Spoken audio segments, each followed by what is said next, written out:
Okay, everybody, let's go ahead and get started. I know you might be looking at me and saying, who is that guy?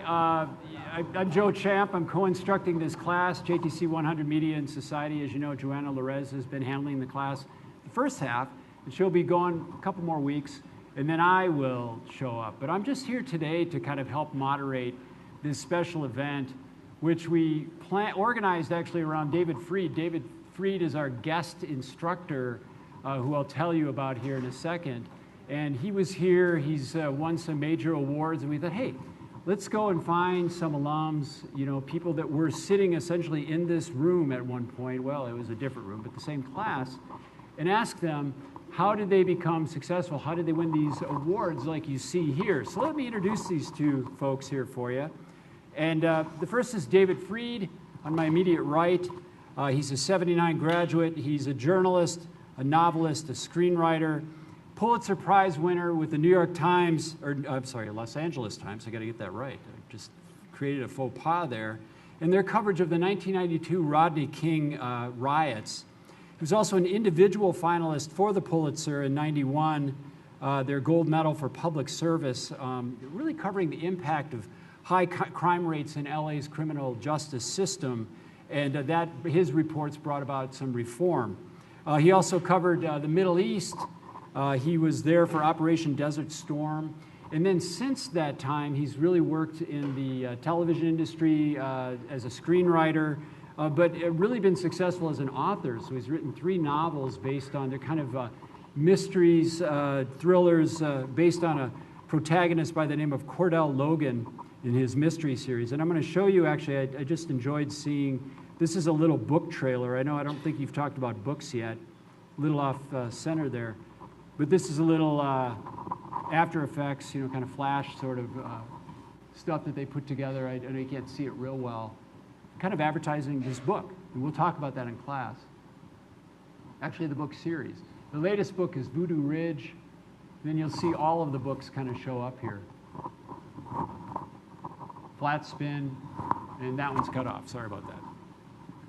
I also want to, before we move on to introduce Jesse, I want to show you a little video from the Rodney King riots, they're called now, in LA in '92. I know most of you wouldn't have been aware of those kinds of things going on at that time because you were probably 1 year old, or if that. And so let's take a look and see. What we're going to see is a little graphic. It's the LA police officers beating Rodney King as he's on the ground and trying to give up. These officers were acquitted. This sets in motion an entire series of riots and mayhem in LA, which you will see. A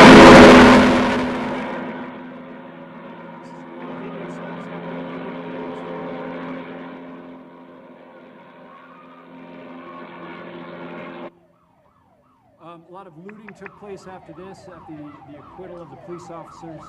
And I made it because you didn't make it. Don't destroy my business. Just watch. People were very upset, especially shop owners. Gangs of people were pulling people out of automobiles as they moved through this part of LA. The ultimate looter's defense. We are on Olympic Boulevard in Koreatown at the Olympic Discount Store. There are 28 men, armed men, everyone with guns, on duty 24 hours a day, they tell me, protecting this store. They have done such a job here, they won't let me in, they won't let anyone in. Thanks for joining us for the city of Los Angeles, a third day of tension and violence. As night approaches, police and National Guard units are out in force. Federal troops are on standby. Violence in the city appeared to die down a bit today, but the toll is obvious. 37 people dead, more than 1,300 injured, more than 4,000 arrested. Damage estimate, $200 million and rising. 4,000 National Guard troops have joined the contingent of police and California Highway Patrol officers on the streets. More are on the way.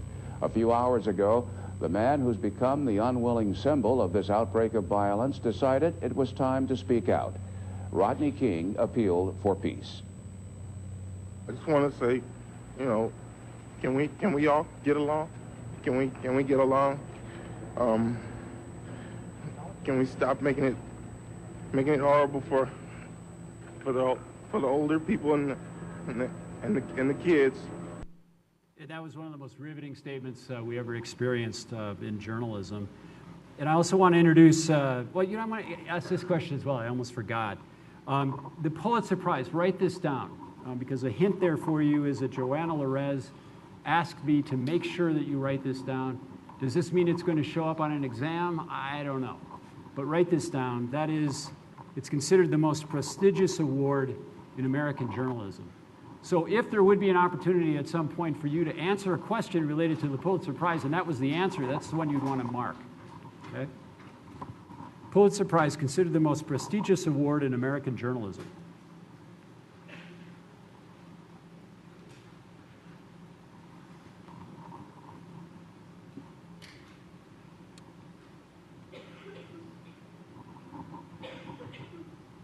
And you know, if your roommate or a classmate isn't here today, you know, don't tell them. You know, hey, did they share anything for you for the exam? No, nothing really. Why? Why give it to them, right? They're out sitting in the sun.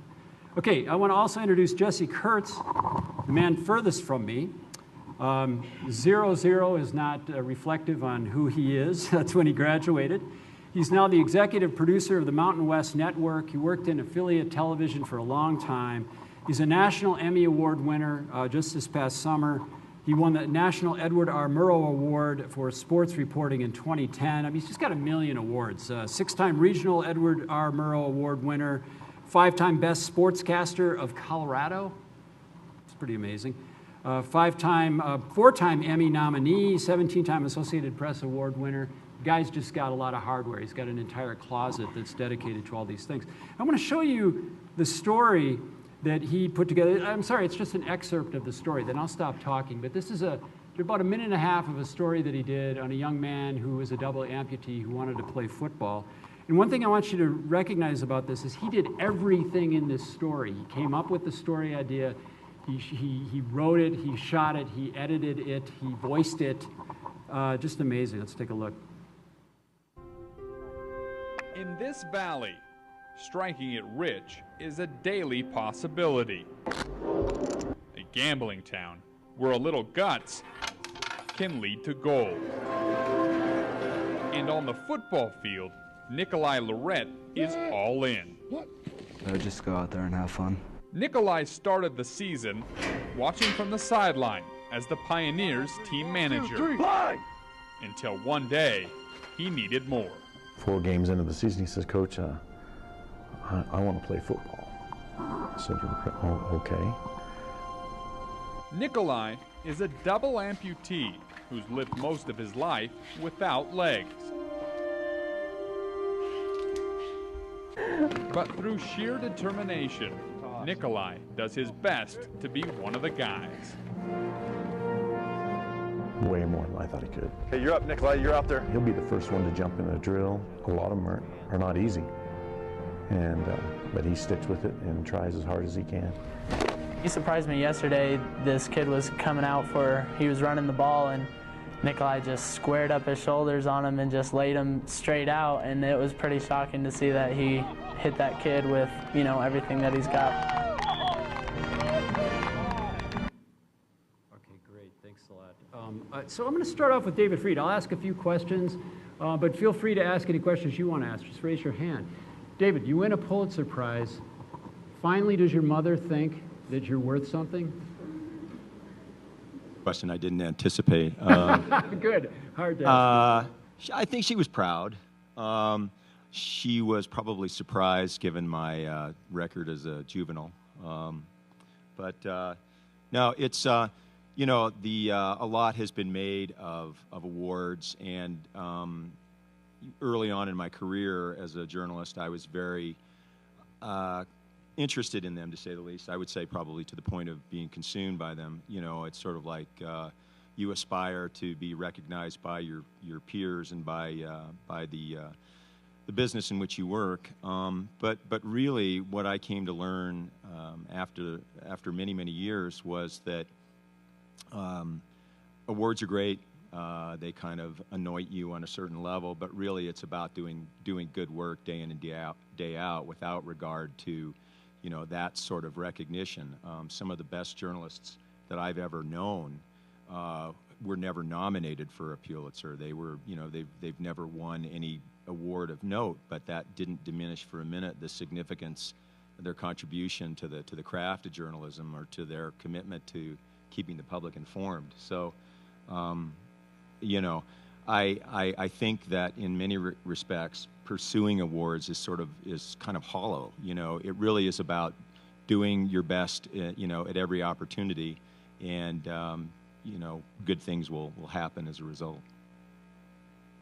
Before I go to Jesse, I do have to ask, okay, so they say, hey, you were on the team that won the Pulitzer. Do you get up and run around, and then just, are you kissing people that you don't know? Yeah, there were a lot of women that I got really friendly with that night. No, it was a big deal. We were, and at the same time too, there was a certain kind of emotional paradox to it, because it's like we've won this award. The tradition is we retired to a bar that evening, and we wore ties, and everybody cut their.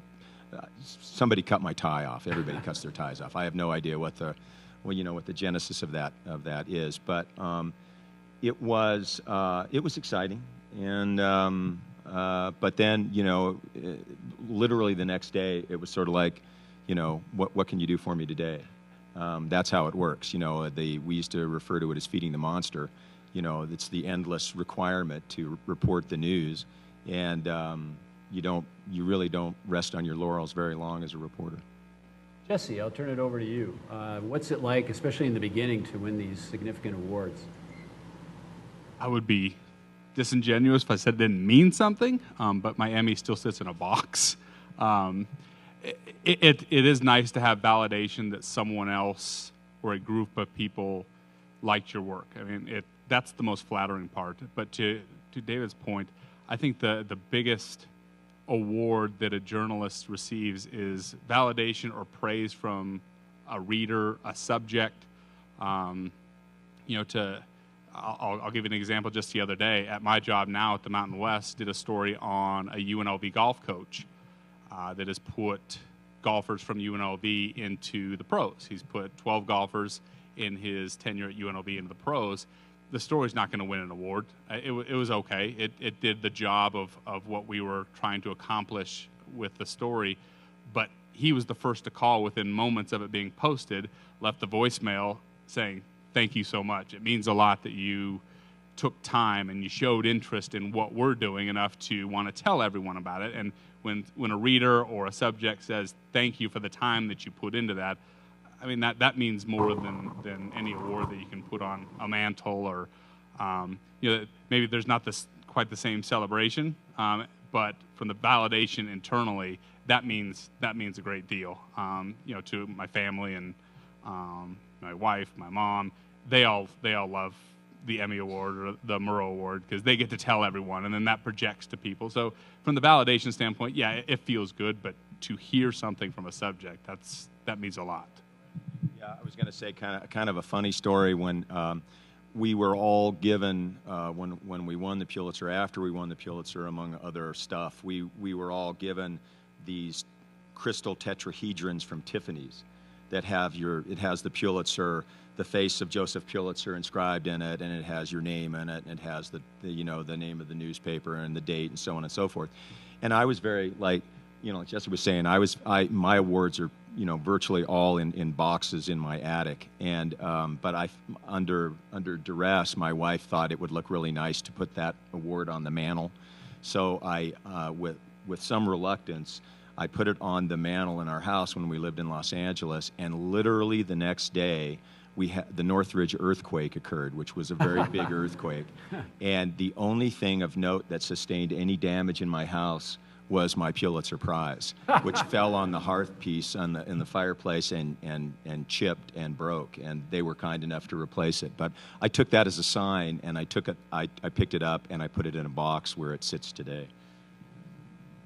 You ever feel a little ambivalence in some ways? Because a lot of the stories that bring you awards are stories about people who are suffering and challenged. I mean, especially LA riots. I mean, that reporter said something about 30-some people have died. What was it was well over 50 people died in the riots. Yeah, I think it approached 60 ultimately. 60, hundreds of millions of dollars of damage. It's happening, on our streets in our country.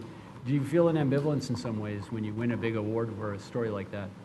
Not so much ambivalence as you do, I think I referred to a minute ago, as sort of this paradoxical emotion where you feel like you're being recognized and you're celebrating someone else's misfortune. You know, one of the frustrations that I always felt working for the Los Angeles Times was at its apogee, you know, that the Times had a circulation in excess of 1 million a day. So in theory, something on the order of 2 or 3 million people a day read your stories.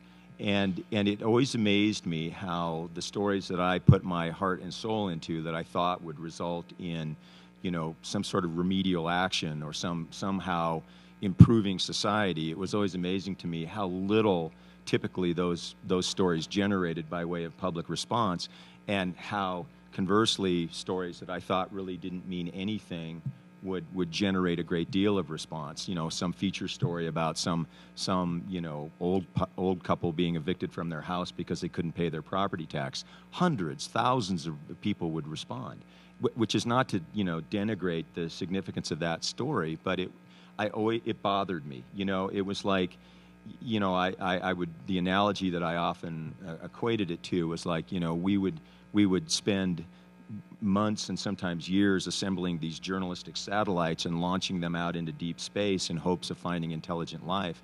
And just as often as not, you wouldn't hear anything.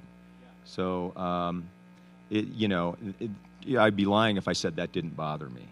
You know, I still continue to do the best work I could, but ultimately I think that sort of, that sense of isolation, or that sense that, you know,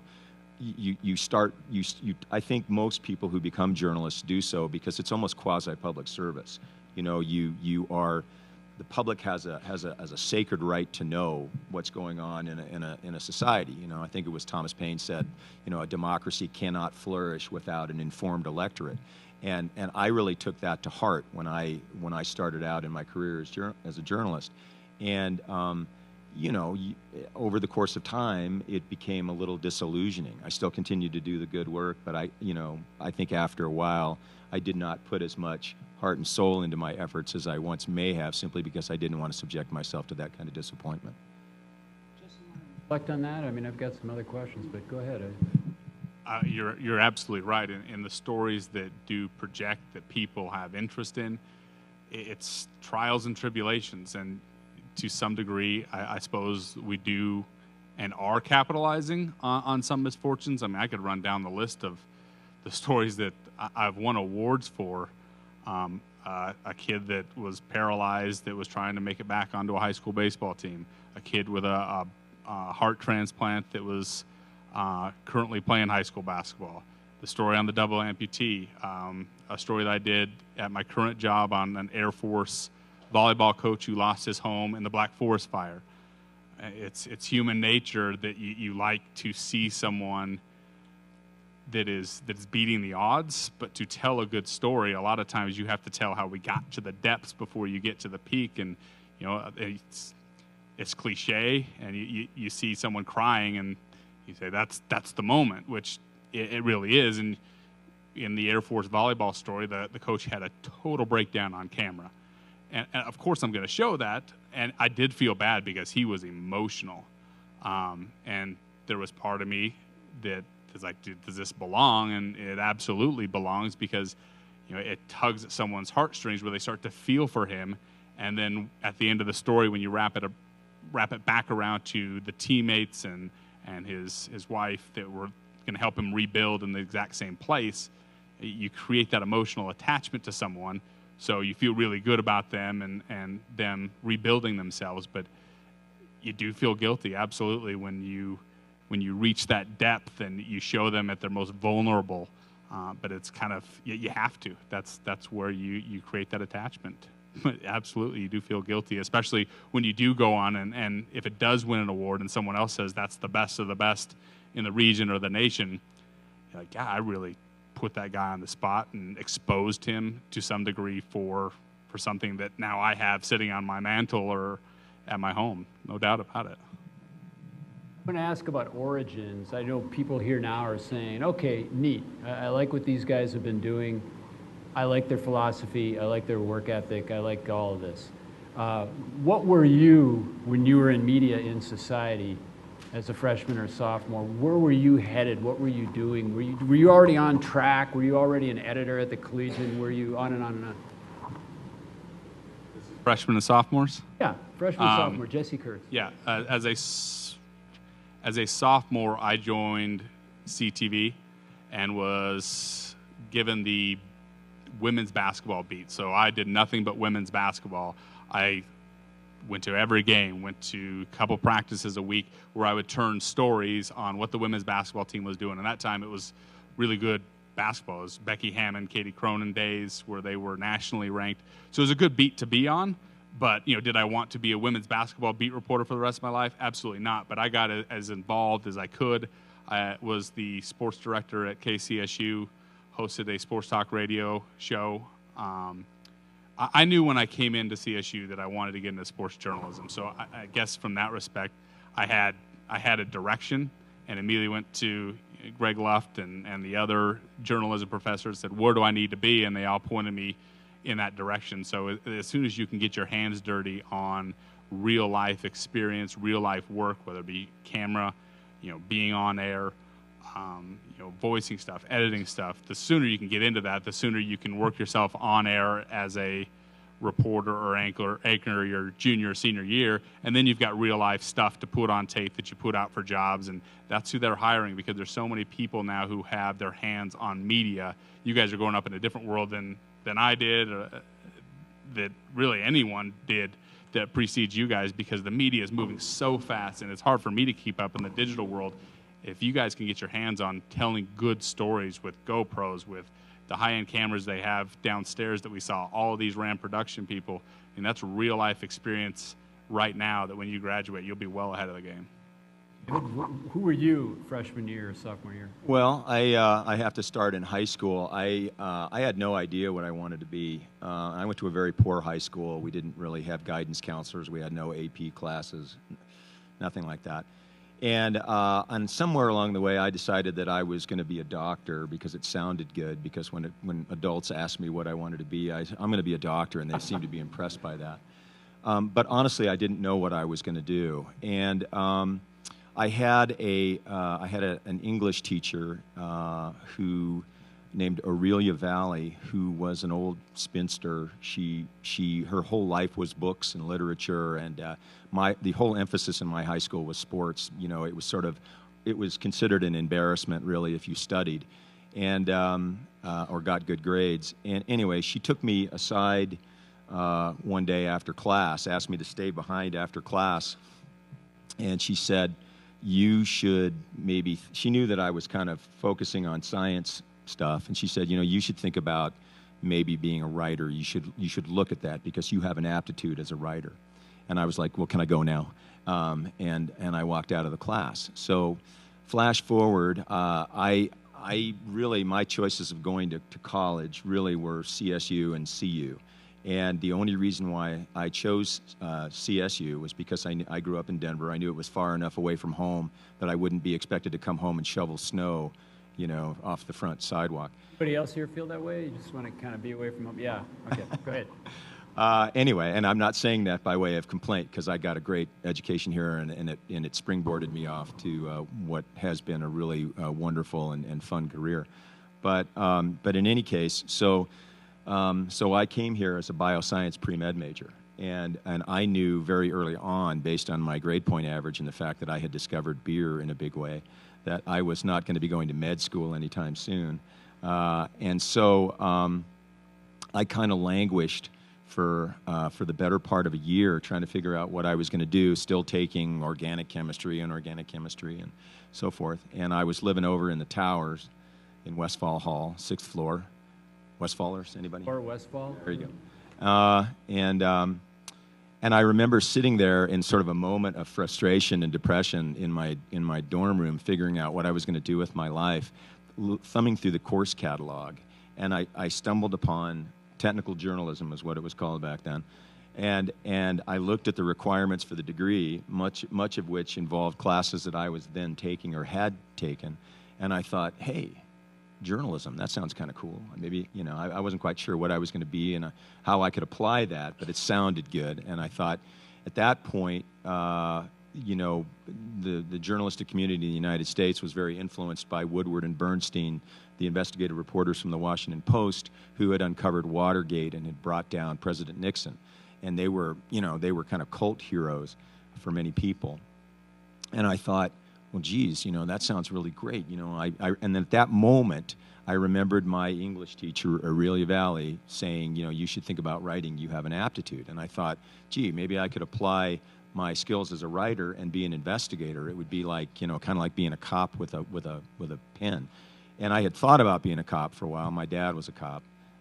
And my mother basically quickly disabused me of that and said that she would disown me if I did.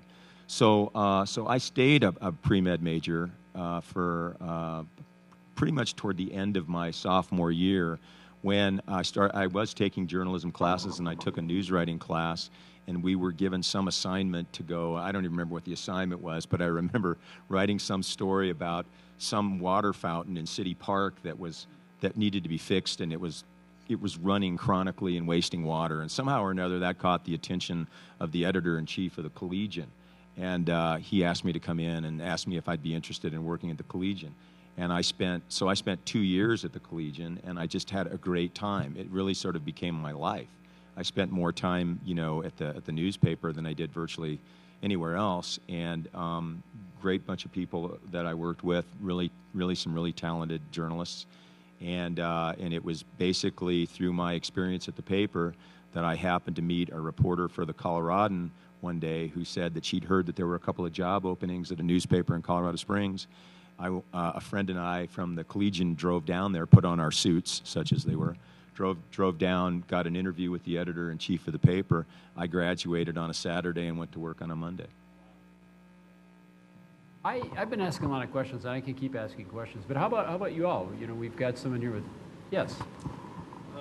So kind of question for both of you, but you were talking about like before, like how like people will only read something if it's like got anything that's inspirational. Do you think that's risky? Moving in the entertainment orientations to the entertainment standard with the orientation standard, like them blending together. Do you think that's dangerous towards journalism?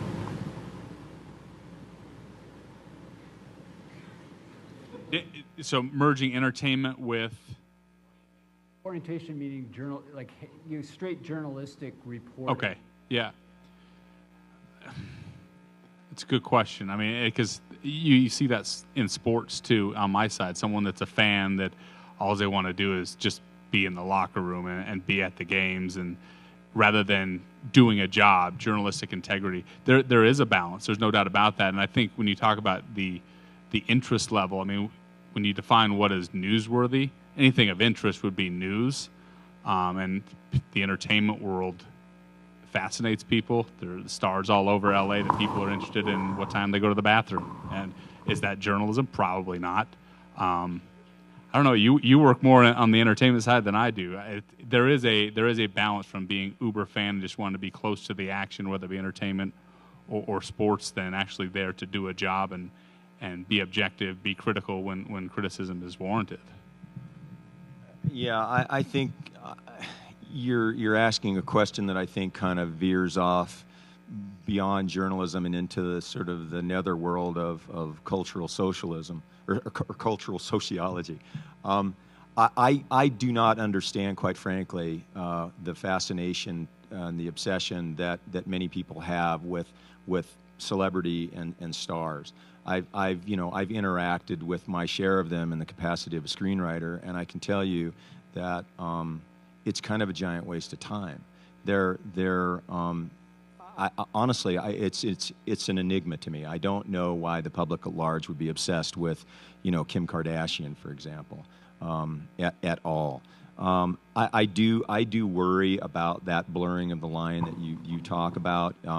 It seems increasingly, especially people your age, that you have to be entertained rather than informed. And traditionally, I think the role of the journalist is to inform. That's not to say that there aren't quadrants of journalism that are devoted to entertainment reporting. but it seems to me, in my bias, that it has kind of veered dangerously in a direction that I think undermines the notion that I talked about earlier about, an informed electorate. It's like, I think we're all stakeholders, we're all shareholders in this experiment called the United States. And I think if you spend inordinate amounts of time devoting yourself to finding out, what celebrity is doing what to the exclusion of knowing what's going on in the world, I think it has dangerous implications. And I don't know what the long-term answer is. I really don't. Yes, up here. Yeah, just kind of shout out.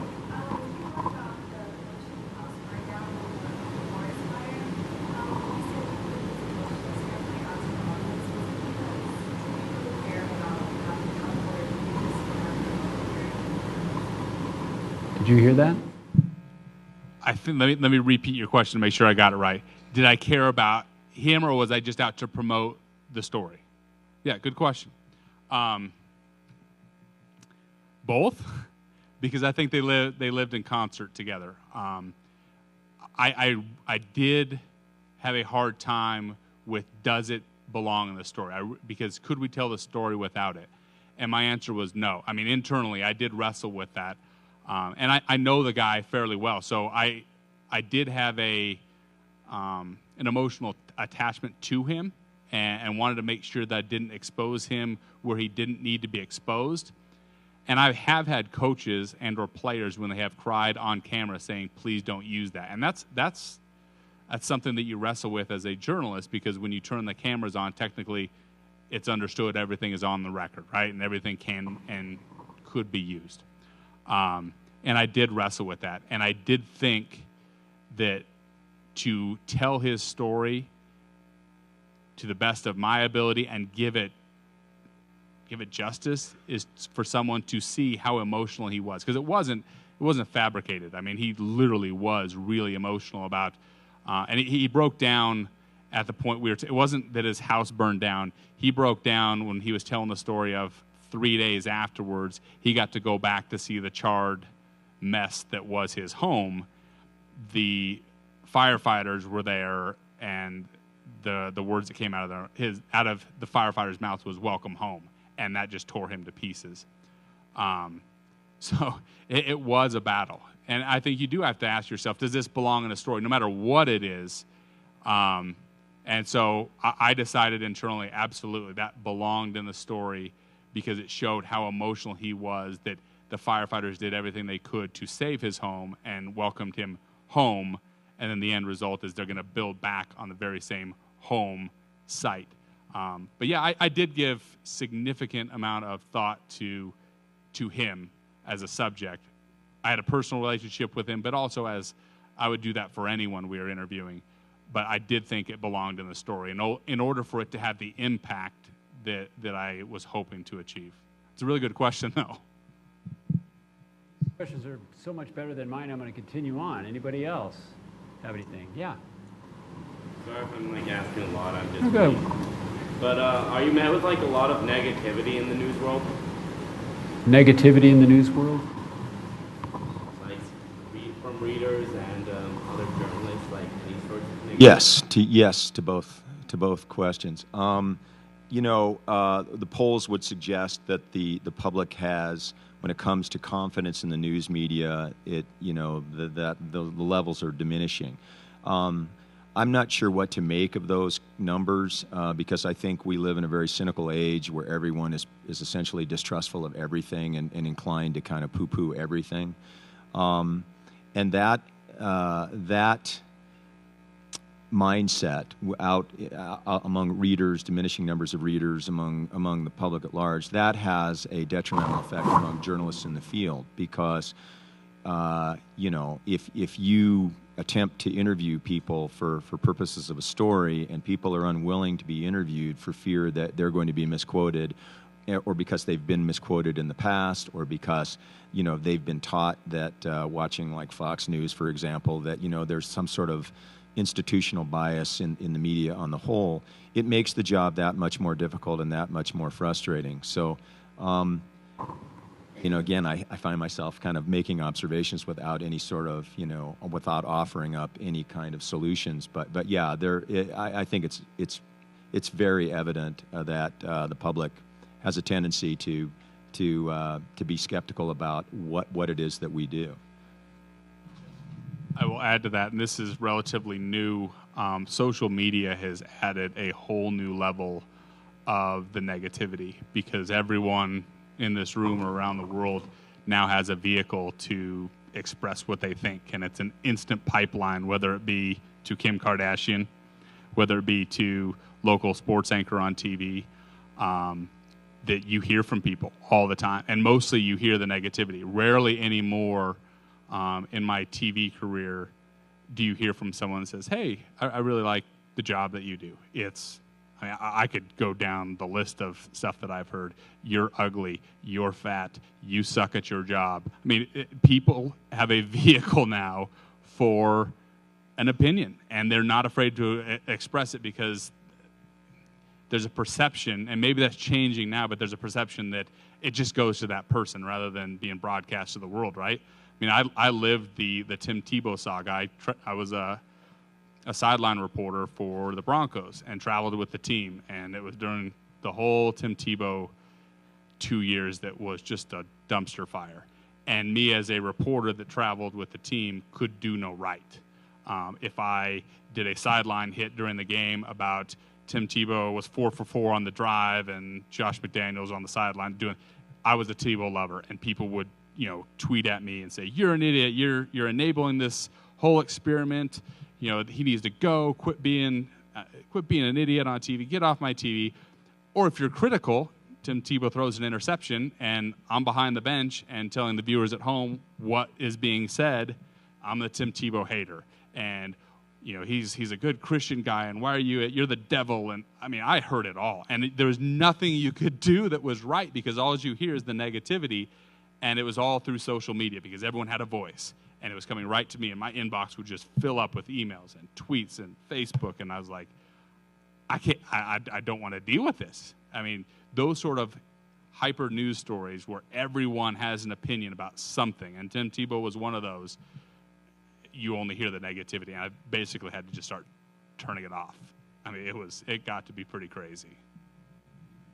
Yeah, I mean, you know, we're in this period in the evolution of the news media that we're in uncharted territory. When I went to school and when I first started out as a newspaper reporter, you know, we were the gatekeepers of news. You were taught this theory that you have professional journalists whose job it is to report the news objectively and to exclude themselves from the process. It was almost a sacred oath that you took to carry out your job. And now you have the blogosphere, and virtually anybody with a blog and anybody with an agenda can call themselves a journalist and foment their own agenda. And you guys have a really hard time. You know, I'm not talking about you individually, but society has a very hard time, as a rule, trying to discern what constitutes journalism and what constitutes opinion. And you have to be very, very discriminating about what you read. And unfortunately, what we're seeing now is, in terms of political polarization, in terms of cultural polarization in the United States and the world abroad, it's like you read what supports your thesis rather than reading for the sake of determining whether there's merit in one side of an argument or another. And I think it's, again, I don't know what the answer is. I think it carries certain inherent danger. Got about 2 more minutes. Does anyone have a quick question? Yes. Especially earlier on in your careers, did you have any trouble like separating yourself from the stories or creating that sense of unbiased? I don't know about. I mean, I really took seriously the whole notion of trying to excise bias from my stories. It became my job. For me, became everything. To the exclusion of virtually everything. I remember my first job was at a newspaper that no longer exists in Colorado Springs, and I was assigned my first year on the job, which was typically the case for newspaper reporters back in the day. I was assigned the night police beat. So I would I had an apartment. I would go and, you know, lay by my pool or kind of hang out in my apartment until like 4 in the afternoon, and then I would go to the paper, and I would report. You know, I'd go out and cover police incidents and knifings and shootings and fires and this and that, and then write my stories, and then put my stories when the paper went to bed. Then I'd go to a bar with everybody else at the paper, and we'd sit there until, you know, the bar closed, and then typically the bar owner who liked us would kick everybody else out, and we sometimes would sit there and drink all night. And a whole year of my life went by. I don't even remember if I had a date in that year, and I didn't really care because I was so turned on by what I was doing for a living. But and I just wish that people today, you know, who got into this business could enjoy that kind of passion, because it really was, and in many ways today still is, a tremendous way to make a living. Yeah. I don't know that I struggled necessarily with biases, and it's a little bit different with sports. I mean, you have affiliations with teams, right? I've always concentrating on just dealing in fact, whatever is factual, and then the rest takes care of itself. I mean, I deal with it right now. Being an alum of Colorado State, you know, I love CSU football, have since I went to school here and traveled with the team to cover them. I now work for the conference, and I'm supposed to love all 12 teams, right? And we give equal time to all of them. And then on top of that, I am the radio broadcaster for Air Force football. So now I travel with Air Force football, and when they play CSU, everyone's like, how is that for you? Are you able to do that? Do you cheer for the Rams? Do you cheer for the Falcons? I don't cheer for anyone. Like, you just deal in facts, and I collect my game check, and I go home. Do I cheer for Air Force? Sure. I mean, you get to know the kids, and if I lean somewhere on that broadcast, that's what I'm paid to do. But, I mean, you deal in facts, and the rest kind of takes care of itself. But it is a balance. I see it all the time in sports journalism. Uber fan becomes, you know, gets a microphone, and it kind of becomes laughable, and you kind of become the joke of your peers, and you certainly don't want to do that. So you deal in facts, and the rest takes care of itself. Come on, who don't you like in the Mountain West Conference? You got to no, it's okay. I could answer that. Okay, so I heard some things that they repeated. They were talking about awards. They were talking about awards that really didn't do anything but be an award. They talk about putting them in a box. They talk about irresponsibly putting them on a mantle so that an earthquake can come along and knock them off. I mean, a Pulitzer of all things. So what we thought we would do was to award these two gentlemen with something kind of special that you wouldn't put in a box, that you would actually use. And in a city with, I'm not promoting alcohol, you could put soda in here, but we do have 16 breweries in town. This is something I know that these guys will use. And so what this says, it's got their name on it, it's got the year that they graduated, and it says, proud to call you a CSU RAM. We thought that would be appropriate. Department of Journalism and Media Communication 2014 Cheers, which means we want them to use it. And what this symbolizes is something I think more than a Pulitzer, more than an Edward R. Murrow Award. I think it symbolizes our pride that these guys have gone out and been so successful, and they set the path for you all. And so we really appreciate what you've done, and we brag about you all the time. Thank you. Thank you. Thank you.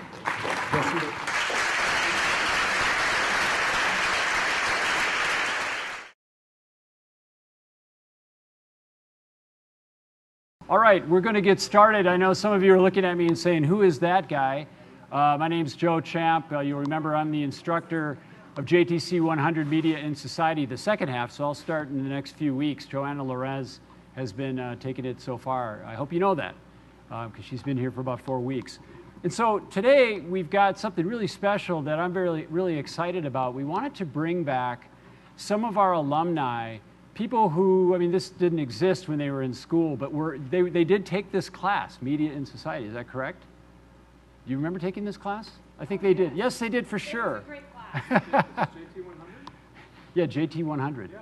Yeah, Greg taught me. Okay, so Greg Luft actually taught this class to them. And so then they went on to do some really successful things, and we wanted them to come back and to talk to you about their success. And I apologize for the PowerPoint here. It's I'm just going to go off sort of this work view, but you know, you can read what's on there. So let me start with, I guess I'll have to move this out of here. Let me move this off. I'm going to introduce first Joanna Bean. She's an 89 grad. I think I've got 2 of these. Let me get rid of those. You know what? I'm just going to delete those. How's that sound? She's an '89 grad. She's the editor of the Colorado Springs Gazette. Anybody here from Colorado Springs? Yeah, I knew we'd have a few Springs folks. She was just promoted from managing editor. And we brought her in today because she actually won in 2014, this year. She was on a team that won a Pulitzer Prize for national reporting. The Pulitzer Prize is considered to be the most distinguished award in American journalism. Reporter David Phillips bylined a story about combat veterans coming back and then losing their benefits, especially their medical benefits. And they brought this story out to the public, and it actually brought about some reform there at the national level as far as policy and lawmakers. They're now kind of looking at this situation to make sure that we are giving veterans the protection that they need after they've given so much for us overseas. David Phillips, the journalist, the reporter who worked on this story, said of Joanna, without her guts, without her smarts, none of this would have ever happened. She's a real credit to journalism. So she's with us here today. And before I introduce Brian, I want to tell you something about the Pulitzer Prize, and I want you to write this down. The Pulitzer Prize, again, is considered the most prestigious award in American journalism. Write that down. Joanna Larez asked that you write it down. I'm not sure if that means it'll end up on an exam. You be the judge on that one. Pulitzer Prize considered the most prestigious award in American journalism. Y'all got that? Okay, I'll flash it back up there at the end. And I also want to introduce Brian Weister. He's a '98 grad of this program, and also he got his master's in '03. Oh, I'm sorry, '89. Well, no, 90. Did I get it right? 98. You're '89. Brian now, he's got a really interesting job. He works on the video side, and so if you're interested in working in television, he'd be a good guy to talk to. He works for the Denver Police Department as their video. I call you the video director. Is that your title? Sure. Okay, sounds good. Okay. Amazing that he has won 4 times. He's been the National Press Photographers Association TV Video News Editor of the Year for his work with KMGH TV Channel 7 in Denver. And I'm going to say it, we're the largest exporter of media in the world. I'll say this in this class pretty often. So I'm going to say that he's probably one of the best editors in the world, and here he sits here today. 18 in all NPPA National Editing Awards. He's won 6 Emmys, a Cine Golden Eagle, more than 100 regional, national, and international awards. And so he's here today to talk to us a little bit about, how did he get to this point. Now, I've got a little bit of video. We've got a little behind with all our technical stuff. I'll roll a little of that later, but I'd like to get to our guests to talk a little bit about what it's like to win awards like this and how you get yourselves in this position. So welcome. Thank you. And I'll open it up to you as well. If you have any questions, just let me know. Joanna, start with you. What's it like to win a Pulitzer? First, thank you. Can you hear me okay? Yeah. Thank you for, am I okay? Let's see.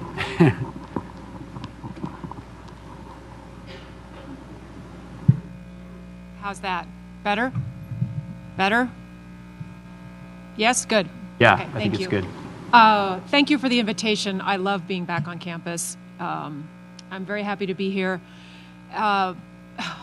When you flashed that up there again about the Pulitzer, I got goosebumps again and got choked up again. I can't believe that is what has happened this year. And it's almost surreal. One of the things that I've tried to talk a lot about in the wake of the Gazette winning the Pulitzer is that you can do that kind of work at any size newspaper. It's not just the Washington Post and the Wall Street Journal and the New York Times and the LA Times that win Pulitzer Prizes. Newspapers like the Gazette can win Pulitzer Prizes too. And it truly was a team effort. And I know that sounds cliche and you hear it after the football games and all of that, but it really was. And I always also want to mention too that story, the strength of that story also rested with the soldiers that we profiled. If you want to go read that series that we did, it's on Gazette.com. You can find it and read about the work we did. I have to say, I think it's a great piece of work, and if you have some time, go have a look at it. When you win something like this, I have to ask, I mean, finally, does your mother think that you're a success? And I'll ask Brian this question as well. I don't know. I think I still think they think you do what? You work for a newspaper? What? I may be. I just lost the thought I had. Maybe it'll come back. Maybe I threw you off with the mother comment, but. I know what I wanted to say. We did not do the work we did because we wanted to win a Pulitzer Prize. We told a story because we thought it was an important story to tell in our community of Colorado Springs, where we have 20,000 active duty soldiers. We have a community of 50,000 people who are wives or children or aunts and uncles or in the school system. We have a very large military community, and we thought it was an important story to tell. And so these were soldiers that you might encounter in line at the Safeway or in the ER with you, or we didn't say, let's go win a Pulitzer Prize and find a story to do. We told a story we thought was important, and then we won an award for it. Well, let me ask Brian. Brian, same question I asked Joanna. First of all, I mean, when you're winning, you said you won 100 regional, national, and international awards. And so maybe for you, winning things is something you do pretty often. But when you win the National Press Photographers Association Editor of the Year, where they're saying you're the best editor, how does that feel? It's obviously it was really cool the first time. After that, it's not. I'm sure when you win your next Pulitzer, it won't be as cool. But yeah, I mean, it's for me. It's my story is kind of like Joanna's. I see myself as a storyteller. I have a different medium than newspaper. I'm telling stories with video. I'm telling stories with sound. And what I did on these tapes I submitted that won these awards was I was able to find stories that I really cared about, and I put all of myself into. And it just so happened that the stories that I really cared about were the ones that ended up looking really good and that people really took to and ended up winning the awards as well. So I don't think that I would have been able to have won any awards, period, if I didn't put all of myself into the work that I was doing. And that's a big part of it is if you don't care about what you're doing, then it shows in your work. So, if you want to work in newspaper, if you want to work in, in the video realm, whether it's in TV news, which I did for a long time, or in reality TV, which I did for a long time, or in, the governmental sector, which is what I'm doing right now, you've got to put all of yourself into what you're doing in every piece. And it's not, what is it, Janet Jackson, what have you done for me lately? That's exactly what it is, because I won my first Editor of the Year, and I won a second, I won a third, I won a fourth, and then I changed jobs, and they're like, who are you? They didn't know a thing about me. They didn't know anything about any awards I'd won. They didn't care. They're just like, what can you do for me? What can you do? And I would do, I was working for, HGTV shows and Travel Channel shows and TLC shows, and I would do a show, and they were like, that's great, but I had to do a great show every single time. There's no time to slack off, to say, oh, I'm just going to phone it in today. I'm not going to do my best work on this next show, because if you slack off, if you're not on it all the time, then it's going to show and you're going to be out of work. So that's I think a really, really important thing is just to know that it's always, you have to be consistent and you really have to care about what you're doing. If you don't care about it, it's going to show, and and you're not going to, you might get a job, but you're probably not going to get a second job. Go ahead. Yeah, go ahead, Sean. I thought I would piggyback on what he said because it relates to your question about the Pulitzer Prize. And that was a piece that those of us who were on that team cared intensely about. And it was not something that I went in at 8 in the morning and I worked on till 5 in the afternoon. That story project was almost entirely off the clock. And it was working on the weekends and being in the office in the middle of the night when no one else was there because it was quiet, and it was talking with Dave, the writer, on the weekends, or it was not a story that knew the bounds of the office, and I wanted to sort of repeat what Brian said, that was a project born of passion, and because we cared about the story and we cared about the people in the story. You asked when you emailed about this to talk a little bit about the habits, like our successful habits. I jotted a few things down. Would this be a good time to talk about? Yeah. How many of you are interested in journalism? Great. Quite a few, great. I'll give a tiny little plug. We run an internship program in the summer. If you're interested, come talk to me or Greg or someone or Joe about that. Because we have someone you can actually talk to who's taken the internship, Taylor Coberly-Vinsek. And Taylor, okay, oh yeah, we have two. Okay. Wearing a Gazette shirt too, by the There way. you go, good. So we have someone you Snappy can talk dresser with. there. Okay. Do you mind if I do a little bit of that? Yeah, go right ahead. I jotted these things down after I got the email from him, because I thought, well, what is it that does success look like? And some of the things I thought I'd throw out are true for journalism, and if you're not in journalism, that's okay too. And I just thought I'd run through a couple of them, maybe as a good reminder to myself. If you don't know, I have a new job as of 2 days ago. Our editor, who had been at the Gazette for about 20 months, is left, and he is now is on his way back to Oklahoma City. He was at the Gazette for almost 2 years, and I am now the editor of the Gazette, and that feels like a really big deal to say. And I'm really proud of my connections to CSU, because it all started here at the Collegian. How many of you work at the Collegian? Yes.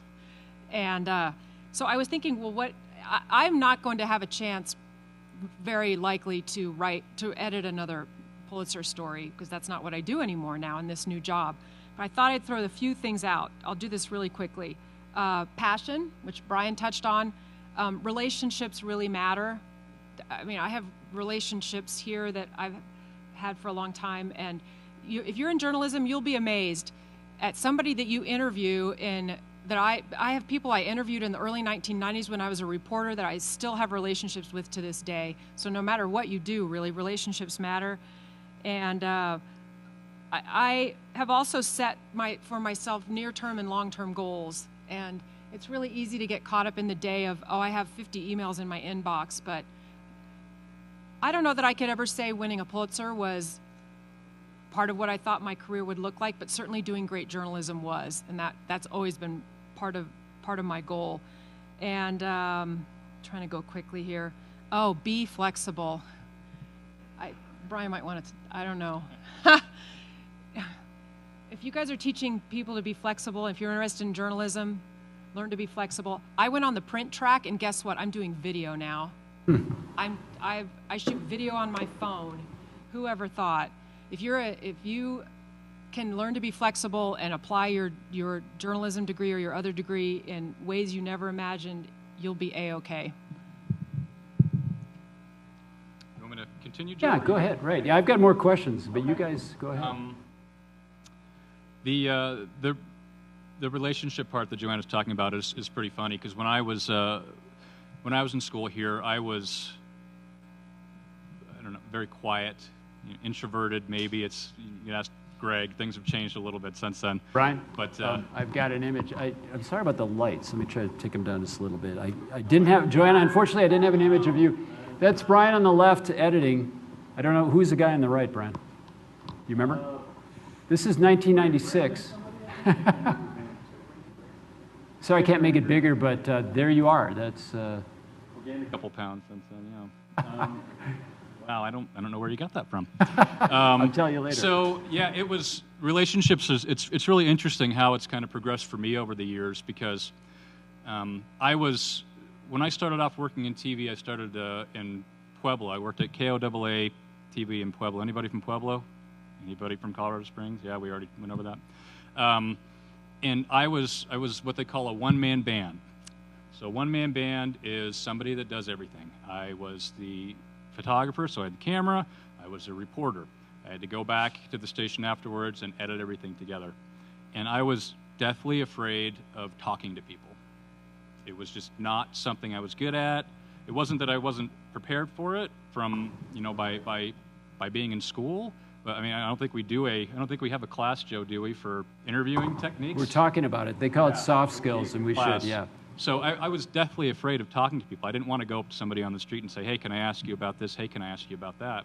And for me, it was just something that by doing it over and over and over and over again, and the repetition of that, I finally kind of got over being afraid to go up to a council member at a city council meeting and say, hey, can you come over here for a second so I can talk to you? And that's really the key. And it's not just relationships when you're interviewing people, it's relationships in the business. And one of the terms that scared me absolutely to death when I was in college was networking, because that meant that I had to talk to people, and it meant I had to talk to people that were, in professional positions and people that knew a lot more than I did. And it took me a long time to finally figure that out, but I think you'll all find as you move forward, whether you're in journalism or whether you go on a different path, that relationships with people and networking with people the people that I know that are good at relationships and people that I know that are able to network with peers and network with people that are at a place maybe in their careers that you aspire to, those people are so much more successful than everybody else that I know. And for me, it took a long time and a lot of work to kind of get over the fear of talking to people and pulling somebody aside and saying, hey, can I talk to you on camera? And going up to somebody whose work I admired and saying, I really admire your work, tell me how do you do it? That was really hard for me, but it's something that I just think all of you should know, that at some point, if you want to be here, you don't have to do any of that. If you want to be up there, if you want to get a great job, a job you really care about, a job where you're doing things you really enjoy doing, a job that pays a lot of money, you're going to have to learn how to network. You're going to have to learn how to cultivate those relationships. And it's not easy. But the way you do it is by going up to the first person and talking to them. If you are in the journalism program here and you're in, where do they shoot for the first time, Greg, 345? Or you work for RAMProductions, or you work for campus television. First step is pulling somebody aside and saying, hey, can I ask you a question on camera real quick? And it's not easy. It's for some people, maybe it is, but for me, it was not easy at all. But you do it, and then you do it again, and then you do it again, and the repetition of that is something that will serve you well moving forward. Do you have the same kind of experience, Joanna? I mean, were you quieter when you started and then had to reach out kind of? Yeah, and I'm still very much an introvert. It's overwhelming for me to talk with all of you and feel like I'm sounding halfway coherent. I chose print because I thought I could stand on the other side of a notebook and be an observer, but I quickly learned too that, oh, by the way, you need to interview people and talk to people, and so yes, and it's still sometimes difficult, especially for someone who's an introvert. So yeah, I would say yes. I want to come back to origins, and you naturally both went that way. When you were here, when you were sitting in, say, this class, were you already working for student media? Were you already out, reporting on things, or did it kind of come a little later for you? And what would you recommend based on your experience? It came very late for me. I don't know if this is still the case, but I was undeclared for a long time because I had a lot of interests. And then finally I got to a point where I think my advisor said, you have to pick a major, you have to do something. And I knew at that point that I was a fast writer, and I sort of thrived on deadline, and I had enough credits that I could graduate in a fairly reasonable amount of time with a journalism degree. But I had started working at the Collegian back long ago when the Collegian it was not nearly as computerized, and we did manual paste up. We pasted up the paper every night. And it seemed like a really fun job, and it was at night, and it was a really fun job. And I was in the back shop pasting up stories and putting headlines on paper of things that people out in the newsroom were writing. And I thought, well, that looks like a lot of fun, and I wonder how that happens. So then I applied for a reporting position at the Collegian, and I'll never forget my first story. My first story was about the suicide hotline on the campus. Right. And I remember sitting in front of the phone, knowing that I had to pick up the phone and call the person who ran the suicide hotline and thinking, I have no idea what I am doing here. And I am so scared to call this person because what if I sound really dumb and I don't know what questions to ask and I don't know how to write a story? And I remember, I will never forget it, sitting frozen in front of that phone and finally picking up the phone. And from that moment on, every phone call got easier. And then I thought, well, this part's fun. That's how I got into journalism. And then I crammed all my journalism coursework in toward the end. I did not start as a journalism major, but I've never wanted to leave. And I don't know if we get to talking about the challenges in journalism or anything, but I still also believe in the power of great storytelling, no matter what the medium is. Sometimes I do it in a 140-character tweet now. Who would have ever thought? Brian, same question. What were you doing, at this time when you were sitting, and then what happened in the next couple of years after that? Yeah, I have a kind of a similar path. I applied to CSU as an engineering major, which is hilarious to anybody that knows me because I suck at math. So before I even started on campus, I went through I never did like a school newspaper. I started in '94, so this was before you could, camcorders were easy to find or any of that stuff. And I just went through the campus directory looking at majors and found journalism and thought, oh, that sounded pretty cool. Didn't know anything about it, so declared myself a journalism major and switched over from engineering before I ever took a class, and ended up taking JT 100 with Greg and a whole host of other classes, and decided it was something that I actually really enjoyed doing. And my sophomore year, I started working at campus television. And you guys have a new cool thing here now that you can get involved with, which is RAMProductions, which is all the cameras that you guys see around here today. That's a whole cool thing that was not here when I was here, and I think these guys get paid. Do you get paid? All right, some people get paid. But you have all these opportunities, and I worked at campus television for 2.5 years, and as much as I learned from Greg and from Pete Seal and from the other guys that were here when I was in school, I learned so much more about how to really do the job from working at campus television, because I wasn't just working on an assignment. I got to pick out the story I wanted to tell, and I got to work on it, and I wasn't under, for some reason, when you're working on a class project, maybe some of you feel the same way about this, but when I was working on a class project, it was like, all right, just get this done with the bare minimum that I have to do and just be done with it. But when I was working on stories at CTV, it was stuff I really cared about, and I got to spend as much time as I wanted to spend on it to make it look exactly how I wanted to look. Now, I wasn't very good at the time, and that kind of leads me into my first job out of school at KOAA in Pueblo. The Pueblo Bureau was actually in Colorado Springs. I was so slow at turning stories out that I thought I was going to get fired. I thought, after my first week, I thought every day I went into work, I'm like, when are they going to fire me? Because I couldn't meet deadlines. I had people there that had done the job for a while, having to help me put stuff together.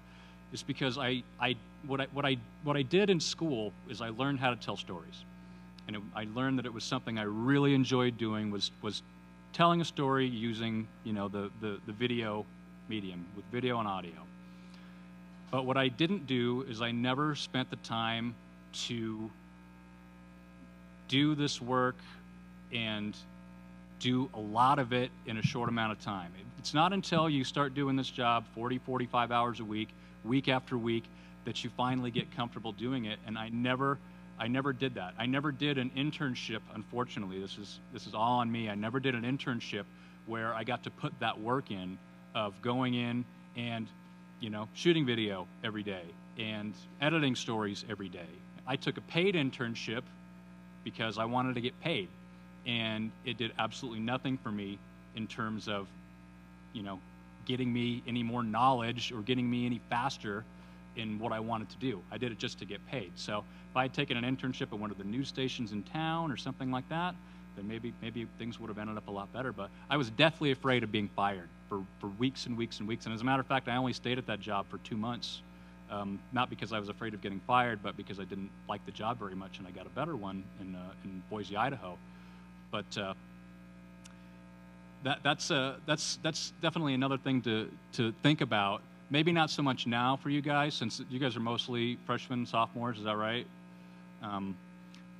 Once you start getting into your junior and senior year, really think about the internships you're going to take and find an internship that is going to let you put the work in, because you're going to get out of the internship what you put into it. And find some place that's going to let you be hands-on as much as possible, because then you're not going to be like me and be, afraid to get fired every day when you go to work. So get that internship and try to go above and beyond with your classwork, or do CTV stuff, do RAMProductions stuff, where you can sit there and outside of your schoolwork really put the time in, so you know this, Final Cut Pro software and Avid software and Adobe Premiere software. You know all the cameras, you know how all the buttons work, you know how, you've done internships with people that have showed you all the tricks and how to make everything work. You need to know that stuff inside and out when you're starting your first job, because not everybody is going to give you on-the-job training. I mean, I was lucky that I didn't get fired from that first job. They kind of took pity on me and said, well, we went through all the trouble of hiring you, so we'll give you a couple weeks to try to figure it out. Some places you'll be there for a while and be like, sorry, it's not working out, you're done. And then where are you? You got to find another job. So something to think about, maybe not so much now, but keep it in mind for the future, that by the time you're ready to go out and start that first job, know this stuff back and forth. Know exactly what you need to do, because on-the-job training is not something you're going to find everywhere anymore. They're going to expect to be able to put you to work and do it immediately. So don't be like me, put the time in when you're in school. Set up a question. Thank you, Brian. I'm going to set up a question for Joanna, where this is what the celebration looks like when you win a Pulitzer. Okay, we'll just see a few seconds of this. The Gazette has won the Pulitzer Prize in national reporting from others.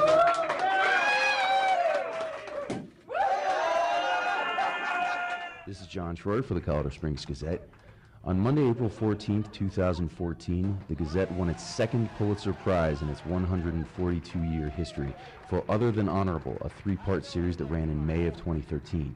So what you have are usually bookish introverted journalists suddenly like popping champagne and spilling it all over the carpet, which I was thinking, and shooting it through the roof, corks and stuff like that.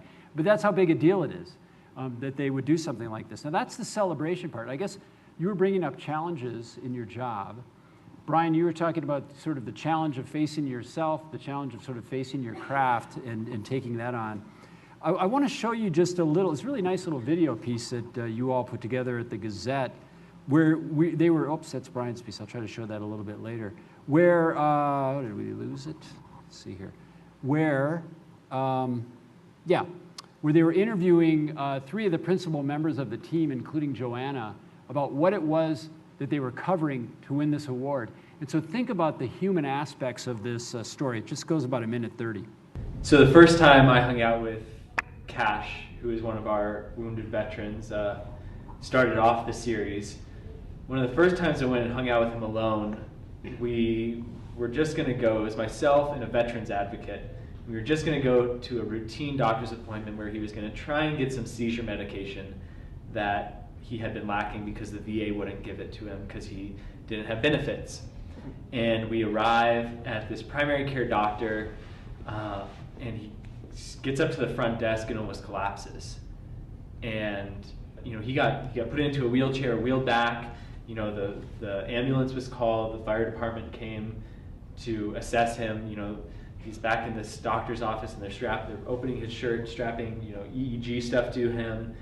I ended up talking my way into the ambulance and actually going with Cash to the ER and watching them, perform tests on him and, really check him out, and then just give him a couple meds and release him back into society, because there was nothing they could do for him. He didn't have insurance, so they gave him what he could and released him, and that happened to him 80 times in a year, I think he said. Something like that. We were watching him suffer. We were watching these guys suffer. And we were doing it for the hope that by documenting it, we could make some difference. Yeah, so while doing their job, they're watching people suffer. So on one hand, you've got the popping of the champagne corks. We all understand that. On the other hand, this is not winning the lottery. This is you're telling a human story that's a deep and challenging story. Can you talk about that a little bit? Get choked up when I watch that video and I think about that story. So the first person who talked was the photographer, Michael Ciaglo. And The second person who talked was Dave Phillips, who, by the way, now is at the New York Times.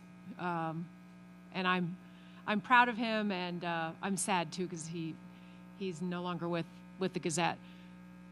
So the way this... Let me make sure I answer your question. The way the story started was Dave had done some work.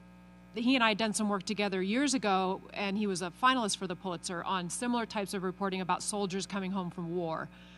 And then he had connected with some of these soldiers who had been discharged because of things that they had done back home that were likely related to the traumatic brain injuries and PTSD that they had. For example, smoking marijuana or domestic violence or things that got them kicked out of the Army and then they lost their benefits. And so what they're talking about is they spent months, several months, 6 months or so, with 3 soldiers. We profiled 3 soldiers. And all along the way, they were talking to me at every step. So here's what's happening with this soldier, or here's what's happening with this soldier, and here's where we are on this. There were times where they honestly thought Cash was his name, Cash Alvaro was going to die. And we had a lot of discussions about what is our role as human beings in this process, and what is our role as journalists. And so we literally had conversations about, I said, Michael and Dave, if Cash needs a ride to the grocery store, you cannot give him a ride to the grocery store. You will be influencing the outcome of the story. You need to be behind your notebook, behind your camera, documenting this story. And if he needs a ride to the grocery store, do you see how that can influence the outcome of the story? I think you guys could sort of see it too. And then we had a discussion about, well, what if Cash has a seizure and he goes into cardiac arrest? And I said, well, you put down your notebook and you say you helped save a man's life. And in fact, that did happen. We have some photos on the website of a time when he had a seizure and he went into cardiac arrest. And Dave Phillips is with another advocate giving CPR to Cash Alvaro. So there are the second soldier we profiled was he was in jail awaiting trial or some sort of disposition because he had brutally beaten his wife. He had very severe PTSD. And then the third soldier had been literally blown up by an IED. His entire face had been blown apart and reconstructed, and he had been kicked out of the Army because of some confusion about whether the medication he was on caused him to test positive. So at no point did we ever underestimate the importance and the profundity of what we were doing, if that's kind of the question you were asking. There were times where the line between being a human being and being a journalist, the line disappeared, and then there were times where I really talked with them about, they were in daily contact with these soldiers, watching them go through what they were going through, and I said, you have to remain a journalist in this role. Does that kind of answer? No, yeah, it definitely does, and it shows the kind of things you're having to juggle. And Brian, if I could ask you, now Brian has moved from being a TV news editor, photographer, moves to reality television. Now you do what I call institutional communication, working within the Denver PD. Can I show just a quick clip of you in your identity as a video editor in reality television? And then I want to ask you, what's it been like to the challenges of moving through these different, which a lot of people here will do. Many of you will have multiple jobs. This is just, oh, go ahead. Before you start, yeah. Just say that, very short story. When I graduated from CSU, I started working in TV news because I kind of pigeonholed myself, and it was all I had prepared myself to do. It was never something I really loved doing. I was not a news junkie. I didn't live for the news. But what I thought was, I can kind of do this. I had kind of prepared myself for this in school, and so I think that I can do it for a while and then move and do something different. I didn't know what it was, but do something that I thought I would enjoy more than news, because I knew I didn't love news. So that's what I did. I ended up working in news for a number of years, and when I had an opportunity to go work for a company called High Noon and do reality TV for them, I kind of jumped at it because I'd done a lot of news. I thought I had gotten everything out of it that I wanted to, and so it was a big change to go and do it. But this was kind of what I thought was the, I knew I didn't want to work in news, but maybe this is what I want to do. So this is some of the work I did in the last, I think what is it, from 2012? 2012. Yeah. Yeah. So it's from a couple of years ago. Okay. Look.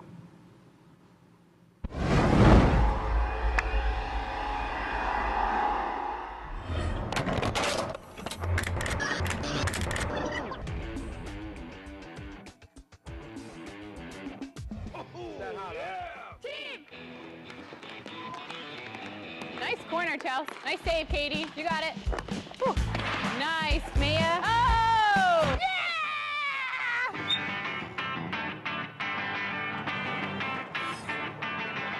That's horrible. This is horrible. Chicago must have looked like Armageddon.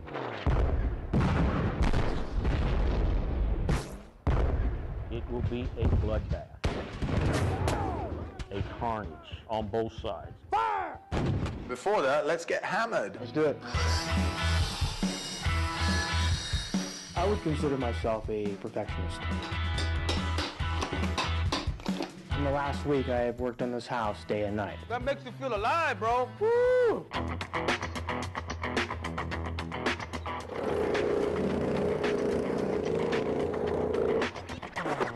What else do you want? Let's get this party started.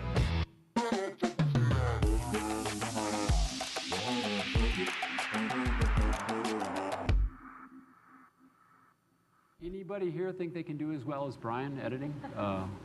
If you do, you're hired. Hey, we just have a few more minutes. Maybe a last minute from each of you on just reflection on everything we've been talking about.